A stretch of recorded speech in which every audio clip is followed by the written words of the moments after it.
দেখুন বন্ধুরা, আজকে আপনাদেরকে আমি দেখাবো একটি ব্লুটুথ বক্স কীভাবে সার্ভিসিং করবেন। ঠিক আছে, একদম ফ্রিতে। দেখুন, সার্কিটটি লাইন আসে কিন্তু কোনো সাউন্ড হয় না, লাইন আসে আবার চলে যায়। দেখুন, এরকম সমস্যা হলে কি করবেন। ব্যাটারি আমাদের একদম ঠিক আছে, স্পিকারও ঠিক আছে, কোনো সমস্যা নেই স্পিকারে, কিন্তু সুইচ দিলে দেখেন লাইন আপ ডাউন করতেছে, আসে আবার লাইন চলে যায়। এখন আপনাদের করণীয় কি? দেখুন বন্ধুরা, ভিডিওটি ধৈর্য সহকারে দেখুন, না হলে কিছুই বুঝতে পারবেন না। দেখুন, এখন আমি ব্যাটারি লাইনগুলো খুলে দেব। ঠিক আছে, ব্যাটারি লাইনগুলো খুলে দিয়ে এখন ভোল্টেজ চেক দেব। দেখেন, আমি যেভাবে করতেছি আপনারাও করবেন, তাহলে কাজটি আপনাদের 100% সঠিক হবে।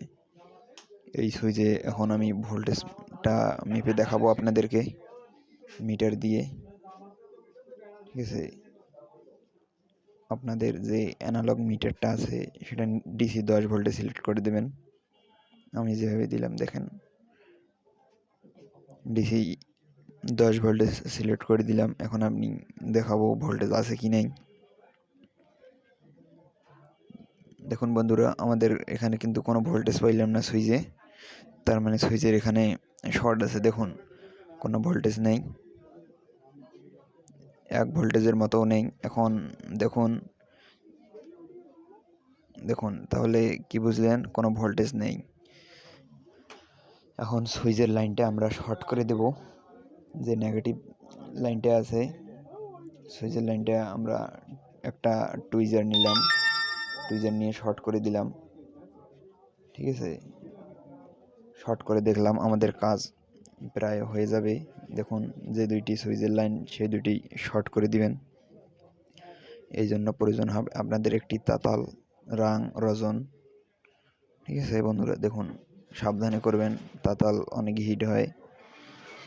দেখুন, আমি যেভাবে করতেছি আপনারাও সেইভাবে করবেন। দেখুন, এখন আমাদের এই চ্যানেলে প্রতিদিন ভিডিও আপলোড করা হয় বন্ধুরা, যদি ভালো লাগে সাবস্ক্রাইব করে দিবেন। প্রতিদিন নতুন নতুন ভিডিও আপলোড করা হয়। দেখুন বন্ধুরা, আমি সুইচের লাইনটা শর্ট করে দিলাম। এখন আপনাদেরকে সব লাইন দিয়ে চেক করে দেখাবো যে ঠিক আছে কি না। দেখেন, আমাদের কাজটি শেষ হলো। এখন ব্যাটারির লাইনটা লাগিয়ে নেব। ব্যাটারির লাইনটা সঠিকভাবে লাগাবেন। দুই তার এক জায়গায় সংযোগ পেলে আবার ফায়ার করতে পারে। ঠিক আছে বন্ধুরা।